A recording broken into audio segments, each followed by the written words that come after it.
Okay, सो आज का topic काफ़ी इंटरेस्टिंग होने वाला है क्योंकि इस वीडियो में हम लोग स्विगी इंस्टामार्ट ऐप का चीर-फाड़ करेंगे डिज़ाइन का। और यहाँ पे मेरे पास एक अच्छा यूज़ केस भी है। मतलब देखो, अगर ₹80 आइटम में ऐड करता हूँ और उसका कार्ड वैल्यू हो जाता है ₹149, ठीक है? ये जो एक्स्ट्रा चार्जेस हैं, small card fee, delivery fee, GST and all, ये मिला के ना पूरा प्राइस को ₹70 एक्स्ट्रा, ऑलमोस्ट जो प्रोडक्ट प्राइस है उसी के चार्जेस के आसपास हो जा रहा है। आप लोगों को लग रहा होगा ये एक बिजनेस प्रॉब्लम है, लेकिन इसका एक डिज़ाइन प्रॉब्लम भी है और इसका डिज़ाइन सॉल्यूशन भी है।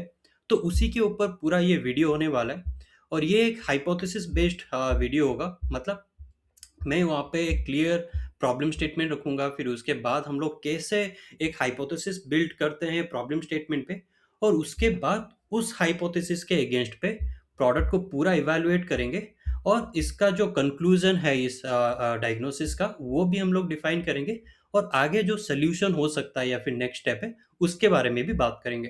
ठीक है? तो स्टार्ट करते हैं प्रॉब्लम स्टेटमेंट से। यहाँ पे प्रॉब्लम स्टेटमेंट क्या है? Why do high intent users abandon before checkout on Swiggy Instamart? तो ये प्रॉब्लम स्टेटमेंट हो गया। यहाँ पे कीवर्ड जो सबसे ज़्यादा इंपॉर्टेंट है वो है हाई इंटेंट यूजर और एक है अबंडन बिफोर चेकआउट। मतलब जो यूजर है उसको मतलब खरीदेगा, पूरा ऑलमोस्ट खरीदेगा, लेकिन फिर भी कार्ट पेज या फिर चेकआउट पेज से पहले ये चला जाता है। ठीक है? इसको और थोड़ा अच्छे से हमारे लैंग्वेज में समझते हैं तो नेक्स्ट स्टेप आ जाता है ना, रीफ्रेम करते हैं कि इसका मतलब क्या है। सो हाई इंटेंट यूजर मतलब कि user has search for something, found it, added to the cart and still didn't buy. Okay, so मेरे लिए हाई इंटेंट का मतलब यही है कि यूजर सर्च किया, उसको प्रोडक्ट मिल गया, आर्ट टू कार्ट गया, फिर उसके बाद कुछ हुआ जिसके लिए उसने परचेज नहीं किया। इसके बाद हम लोग क्या करेंगे, यूजर सेगमेंट करेंगे। ठीक है? मतलब ये एक यूजर है, just to get a good picture of who is this user, what is the behavior of the user, what was the need of this user. So for that we will do a quick assumption of the basic user type. So this is a price sensitive user, urgent single item needed, came with a clear intent कि मेरे को जो है मिल जाएगा तो मैं खरीद लूंगा। They try to fix the gap, मतलब उन्होंने वो जो गैप है उसको फिक्स करने के लिए वो उन्होंने सोल्यूशन भी ढूंढा, लेकिन उसको मिला नहीं, इसीलिए वो चले गए। This was the clear user type. But because this is a practice session so I am taking a lot of assumptions here. But अगर मैं स्विगी में होता तो मैं यहाँ पे क्या करता, इसको फॉर्म करने से पहले मैं पहले फनल चेक करता। ठीक है? टू अंडरस्टैंड और टू सी कौन से स्टेज पे ड्रॉपअप ज़्यादा हो रहा है। ये सर्च पेज पे ज़्यादा हो रहा है, लिस्ट पेज पे ज़्यादा हो रहा है, या फिर कार्ट पेज पे हो रहा है। ठीक है? तो यहाँ पे मैं अज्यूम करता हूँ कार्ट पेज पे ज़्यादा हो रहा है। फिर उसके बाद यहाँ पे मैं चेक करूँगा कि ड्रॉपअप कहाँ पे सब कौन से टाइप के सेशन पे ज़्यादा हो रहा है। Low value single item sessions पे ज़्यादा हो रहा है या फिर मल्टी आइटम सेशन पे ज़्यादा हो रहा है। ठीक है? यहाँ पे मैं लेता हूँ कि ठीक है, low value single item sessions पे ज़्यादा हो रहा है। फिर उसके बाद मैं टेस्ट करता कि कौन से, अगर पेमेंट मेथड को लेके, यूज़र टाइप को लेके या फिर टाइम ऑफ द डे को लेके कोई पैटर्न बन रहा है कि नहीं बन रहा है, या फिर new versus user, returning user को लेके कोई पैटर्न बन रहा है कि नहीं हो रहा है। क्योंकि मैं उस टीम में अभी तक नहीं हूँ तो इसीलिए मैं इसको साइड में रखता हूँ और हमारा जो अजम्पशंस है उसी के बेसिस पे हम लोग आगे इस हाइपोथेसिस को कैरी आउट करेंगे। इसके बाद हम लोग क्या करेंगे, डायरेक्टली तो हम लोग हाइपोथेसिस नहीं बना सकते है ना, तो इसलिए क्या करेंगे, हम लोग जो भी पॉसिबल रीजंस है उसको पहले लिस्ट आउट करेंगे, फिर उसके बाद उसको नैरो डाउन करके एक हाइपोथेसिस बनाएंगे। The first one is context shifted. तो इसको अच्छे से समझते हैं। ठीक है? कि they were in that micro moment running out of something, planning a meal. By the time they navigated to the cart, the moment passed और they got interrupted. लेकिन यहाँ पे हम लोग ये एस्टेब्लिश किए हैं कि they came with a clear intent, they tried to fix the gap but left without buying. तो ये वाला जो सिनेरियो है ये लेस लाइकली है, तो इसको हम लोग अभी के लिए साइड में रखते हैं। तो नेक्स्ट चलते हैं, trust and uncertainty broke the flow. Means delivery time felt unreliable, या फिर स्टॉक अवेलेबिलिटी नहीं है, या फिर अनक्लियर है, इस टाइप का कुछ एक अनसर्टेनिटी होता, तब जाके यूज़र फिर नहीं खरीदा। तो यहाँ पे फिर से हम लोग यहाँ पे देखें कि they try to fix the gap, मतलब ये सब कोई सर्टेनिटी था नहीं, ये एक कूपन कोड या फिर जो प्राइस मिसमैच के लिए लग रहा था, तो ये भी हाईली अनलाइकली सिनेरियो है।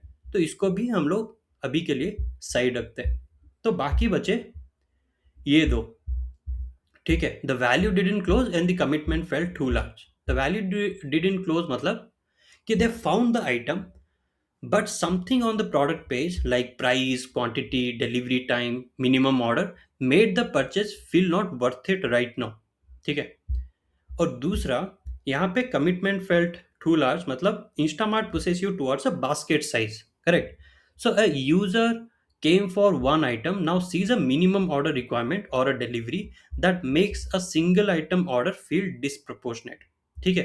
तो ये ना मेरे को दोनों चीज रिलेटेड और या फिर इंटरकनेक्टेड लगता है। तो इसको थोड़ा और डीप डाउन करते हैं और इसके अंदर से क्या क्या और रीजन है थोड़ा उसको नैरो डाउन करते हैं। ठीक है। द प्राइस फेल्ट रॉन्ग मतलब उन्होंने नेसेसरली नहीं है कि एक्सपेंसिव है, मतलब उन्होंने कहीं और पे देखा होगा सस्ते में, या फिर मतलब ब्लिंकिट, जेप्टो या फिर कोई किराना स्टोर पे, तो इसीलिए शायद वो निकल गए यहाँ से, ये नहीं खरीदा।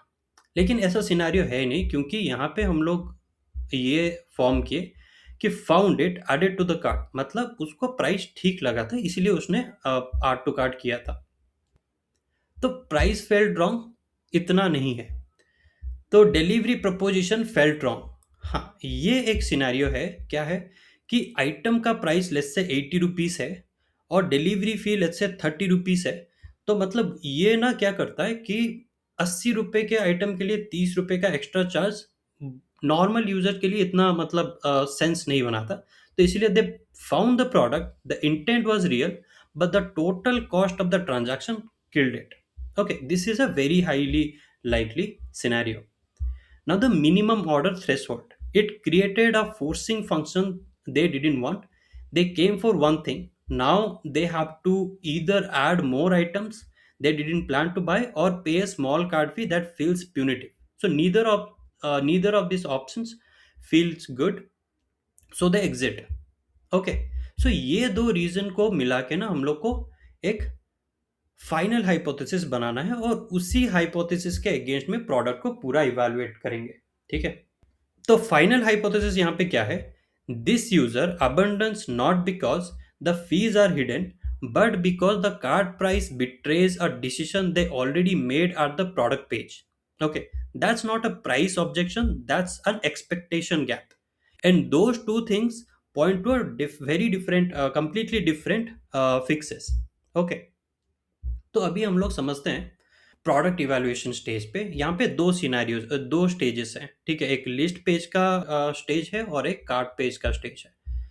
और हम लोग को ना पूरा प्रोडक्ट को इवैल्यूएट नहीं करना है, सिर्फ एक ही प्रोडक्ट को सॉरी एक ही क्वेश्चन को माइंड में रख के क्या हम लोग को हाइपोथेसिस बोलता है उसी के अगेंस्ट पे हम लोग को इवैल्यूएट करना चाहिए। तो यहाँ पे भी मैं सेम चीज करूंगा। क्या मेरे को इवैल्यूएट करना है कि is there any signal before the cart page that tells the user the true cost of the low value order, और anything on the product page, search results page और add to cart page moment that sets honest expectations. अभी देखते हैं क्या होता है। मैंने ice cream order किया, मतलब सर्च किया। यहाँ पे मेरे को 3 पैक्स दिखा। ठीक है, 79 रुपीज़ वाला, एक 152 जिसमें 2 हैं और एक 4 वाला पैक है। तो मैंने एक 79 रुपीज़ वाला ऐड टू कार्ट किया, यहाँ पे प्राइस दिखाया, ठीक है, कंफर्म किया। यहाँ पे एक सिग्नल ये लोग दे रहे हैं हल्का सा कि add 71 more to unlock free delivery. ठीक है, यहाँ पे सिग्नल है कि मतलब ये फ्री डिलीवरी नहीं है, मतलब यहाँ पे डिलीवरी फी भी ऐड होगा। मतलब 80 रुपीज़ पे 20-30 रुपीज़ का ऐड होगा, मतलब ये अप्रोक्स 110 रुपीज़ के आसपास होना चाहिए। तो अभी चलते हैं कार्ट पेज पे। तो यहाँ पे मैंने ऐड टू कार्ट कर दिया और मेरे को कार्ट पेज पे करना क्या है कि on the cart page itself, when the user sees actual total cart value and starts hunting for way to close the gap, how visible and accessible are those levers? Coupons, card offers, UPI deals, threshold, are they surfaced clearly or buried? Okay, let's now evaluate the cart page. अभी हम लोग को क्या first fold पे क्या दिख रहा है कि ऊपर 2 कार्ट हैं, normal cart, max saver cart, और नीचे प्राइस दिखा रहे हैं 149 रुपीज़। यहीं पे एक्सपेक्टेशन गैप बढ़ जाता है। 80 रुपये का आइटम है और 149 रुपीज़ का कार्ड वैल्यू दिखा रहा है, तो ऑलमोस्ट 2 टाइम्स द प्राइस है। तो यहाँ पे सेंस नहीं करता है, तो यूजर क्या करता है कि डील्स ढूंढने की कोशिश करता है। ठीक है, तो उसके अगेंस्ट देखते हैं कि डील्स मिलता है कि नहीं। अभी यहाँ पे ये बोल रहा है कि 120 रुपीज़ का और ऐड करो तो आपको 50 रुपये कैश मिलेगा। Again, very focused user, very price sensitive user came with a clear mind कि उसको आइसक्रीम चाहिए, तो ये तो उसको इस जर्नी पे हेल्प नहीं करेगा। ठीक है, और यहाँ पे हम लोग क्या बोल रहे हैं कि 9 रुपये एवरी डे ऑनियन, हम लोग प्याज दिखा रहे हैं 120 रुपये। अगेन 120 रुपये ज़्यादा दे के, मतलब आर्ट का कार्ड वैल्यू ज़्यादा बढ़ा के आप 9 रुपये में प्याज खरीद सकते हो। यूज़र आया है आइसक्रीम के लिए, आप वहाँ पे प्याज दिखा रहे हो, बटर मिल्क दिखा रहे हो। ठीक है, अगेन ये भी हेल्प नहीं कर रहा है अभी के लिए यूज़र को। तो यूज़र क्या करेगा, अभी फिर से सेविंग कॉर्नर पे आएगा, मतलब यहाँ पे कोई कूपन कोड वगैरह दिखाएगा उसको ढूंढने के लिए। तो देखते हैं ये हेल्प करता है कि नहीं। सेविंग कॉर्नर पे बोल रहा है add 121 more to get flat 30 rupees with BHIM UPI. तो मैं क्लिक करता हूँ यहाँ पे। अगेन कोई भी एलिजिबल ऑफर्स यहाँ पे नहीं दिख रहा है। ठीक है, तो यहाँ पे भी सेम चीज़ हुआ। आपने दिखाया कि अच्छा यहाँ पे भी कोई ऑफर्स मिल सकता है कि नहीं सर, और कोई भी ऑफर जब नहीं मिलता है तो आप एक्सपेक्टेशन ऊपर लेते हो, फिर उसके बाद नीचे से उसको निराश करते हो। ठीक है, जितना आप एक्सपेक्टेशन ऊपर लेके उसको निराश करोगे उतना ही ट्रस्ट ब्रेक होता जाएगा। छोटे छोटे जो होते हैं ना, वो माइक्रो इन्फ्लुएंस उस टाइप का असर करेगा।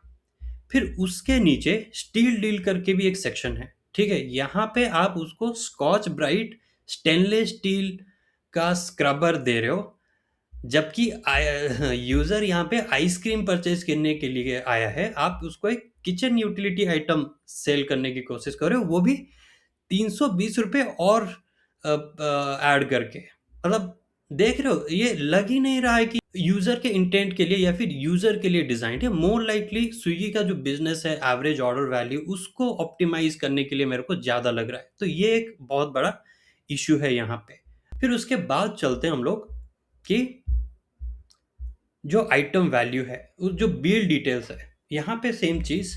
जो आइटम है 80 रुपीज़ का है, हैंडलिंग फ़ी 10 रुपये का, स्मॉल कार्ड फ़ी 20, फिर डिलीवरी पार्टनर फ़ी 30, जीएसटी चार्जेस फ़ी 9 रुपये का। यहाँ पे सबसे इंटरेस्टिंग चीज़ है ये जीएसटी एंड चार्जेस। ठीक है, ये जो आइटम है ये एमआरपी पे बिक रहा है, मतलब इसका जो टैक्स है ये इंक्लूसिव होना चाहिए। तो ये जीएसटी किस चीज़ का आप बता रहे हो। ठीक है, लेकिन बाद में ये लोग, हाँ ठीक है, टूल टिप में बता रहे हैं कि ये स्मॉल कार्ड फी या फिर डिलीवरी फी का जीएसटी है। लेकिन अब जब जब जीएसटी बता रहे हो ना इस कॉन्टेक्स्ट में, मैं डायरेक्टली रिलेट करता हूँ प्रोडक्ट के साथ।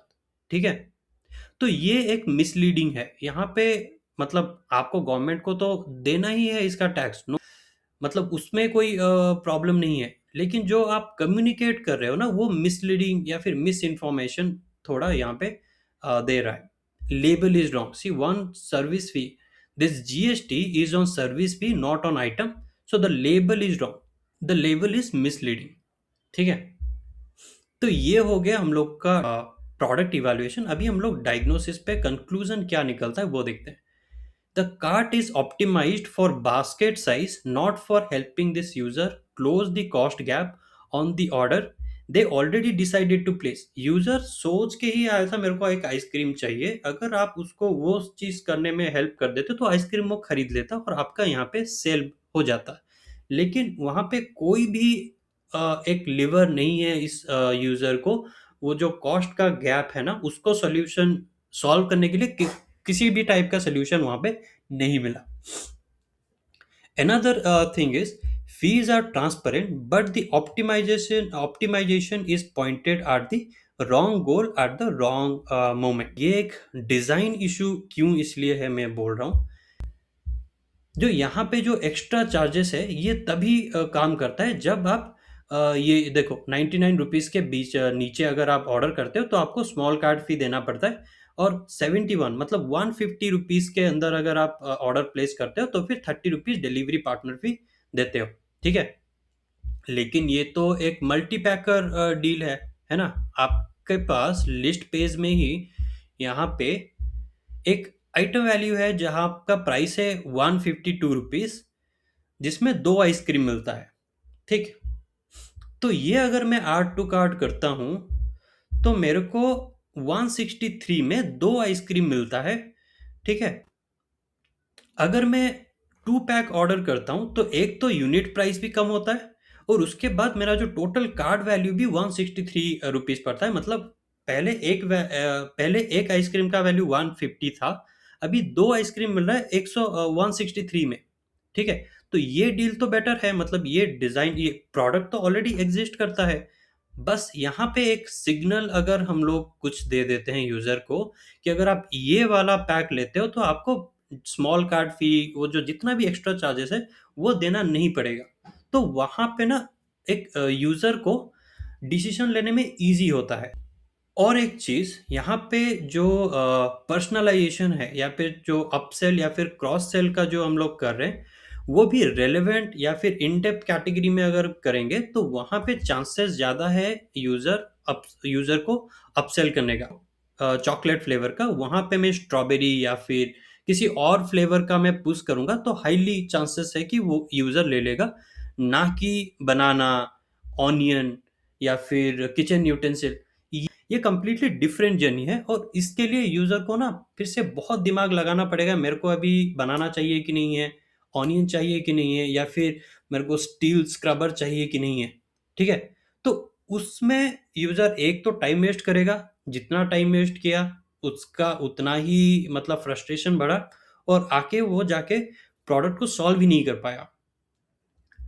देखो, अगर मैं वो मल्टी पैक वाला एक ऐड करता हूँ जिसमें 2 आइसक्रीम है, तो उसका प्राइस हो जाता है 150 रुपीज़। लेकिन मैं अगर सिंगल आइटम को 2 बार अपग्रेड करता हूँ या फिर क्वांटिटी इंक्रीज़ करता हूँ, तो उसका प्राइस होता है 150 रुपीज़। मतलब ये जो कार्ट है इतना स्मार्ट है ही नहीं कि मैंने क्वांटिटी बढ़ाया तो ये ऑटो अपग्रेड करके यहाँ पे चला जाएगा। जब यूज़र नोटिस करता है ये डिफरेंस ये वाला, तो उसको लगता है कि भाई स्विगी ना इतना स्मार्ट है ही नहीं, या फिर ट्रस्ट इश्यूज बिल्ड होना स्टार्ट हो जाता है। और अब जब उसको लगता है कि जो कार्ट है वो ऑप्टिमाइज्ड ही है उसको ज़्यादा नोचने के लिए, यूज़र से जितना एक्सट्रैक्ट कर सको उतना करने के लिए, तो यूज़र उतना ही दूर भागेगा। तो सेम चीज़ यहाँ पे मेरे को ये इश्यू लगा, ठीक है? और कोई इश्यू, तो ये था पूरा कंप्लीट स्विगी का analysis. Okay, so this is it for this video. अगर आपको ये वीडियो यूज़फुल लगा तो आप कहीं पे भी स्क्रीनशॉट लेके अपने जो प्रोडक्ट डायग्नोसिस के लिए यूज़ कर सकते हो। अगर आपको किसी और ऐप का डायग्नोसिस वीडियो चाहिए तो मेरे को कमेंट सेक्शन में उसका नाम बताओ, तो मैं ट्राई करूँगा उसके ऊपर भी वीडियो बनाने। So thank you for watching.